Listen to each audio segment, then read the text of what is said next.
Guruvayur ദേവസ്വത്തിന്റെ online വഴിപാടുകളുടെയും digital പണമിടപാടുകളുടെയും ഓഡിറ്റിൽ ഗുരുതരമായ പോരായ്മകളുണ്ടെന്ന് ചൂണ്ടിക്കാട്ടി ഹൈക്കോടതിയുടെ രൂക്ഷ വിമർശനം.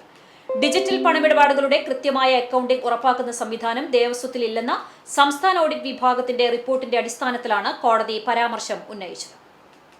ഓൺലൈൻ വഴിപാടുകൾ, POS മെഷീനുകൾ, QR കോഡ് വഴിയുള്ള ഇ-ഹുണ്ടി, കാർഡ് പേയ്മെന്റുകൾ തുടങ്ങിയ ആധുനിക സംവിധാനങ്ങൾ ഏർപ്പെടുത്തിയിട്ടുണ്ടെങ്കിലും ഇവയിലൂടെ ലഭിക്കുന്ന തുകയുടെ കൃത്യമായ അക്കൌണ്ടിംഗ് ഉറപ്പാക്കാനുള്ള സംവിധാനം നിലവിലില്ല.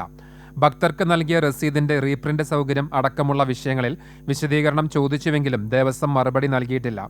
2011-2012 മുതൽ 2019-20 വരെയുള്ള കാലയളവിൽ 54.59 കോടി രൂപയുടെ ഓഡിറ്റ് എതിർപ്പുകളും 107.92 കോടിയിലധികം നഷ്ടമായി കണക്കാക്കിയ തുകയും ഇതുവരെ തീർപ്പാക്കിയിട്ടില്ല. ക്ഷേത്രത്തിലെ സ്വർണം, ആഭരണങ്ങൾ, മറ്റ് വിലപിടിപ്പുള്ള വസ്തുക്കൾ എന്നിവയുടെ വാർഷിക ഭൗതിക പരിശോധന കഴിഞ്ഞ 43 വർഷമായി നടത്തിയിട്ടുമില്ല. വിലയേറിയ വഴിപാടുകളായ വെങ്കലപാത്രങ്ങൾ, കാശ്മീരി കുങ്കുമപ്പൂ തുടങ്ങിയവ പോലും കൃത്യമായി രജിസ്റ്ററിൽ രേഖപ്പെടുത്തിയിട്ടില്ലെന്നും ഓഡിറ്റ് വിഭാഗം ചൂണ്ടിക്കാട്ടി. സാമ്പത്തിക ഇടപാടുകളിൽ പൂർണ്ണ സുതാര്യത ഉറപ്പാക്കണമെന്ന് ജസ്റ്റിസ് രാജ വിജയരാഘവൻ അധ്യക്ഷനായ ദേവസ്വം ബെഞ്ച് നിർദ്ദേശിച്ചു. വരവ്, ചെലവ്, വഴിപാടുകൾ, കരാറുകൾ, സ്റ്റോക്കുകൾ, സ്വത്തുക്കൾ എന്നിവയെല്ലാം തത്സമയം നിരീക്ഷിക്കാനാകുന്ന സമഗ്ര ഡിജിറ്റൽ സംവിധാനം നടപ്പിലാക്കാനുള്ള സാധ്യത പരിശോധിക്കുകയും വേണം. ഇതിനായി ഒരു വിദഗ്ധ സ്ഥാപനത്തെ നിയോഗിക്കുവാനും കോടതി നിർദ്ദേശിച്ചു.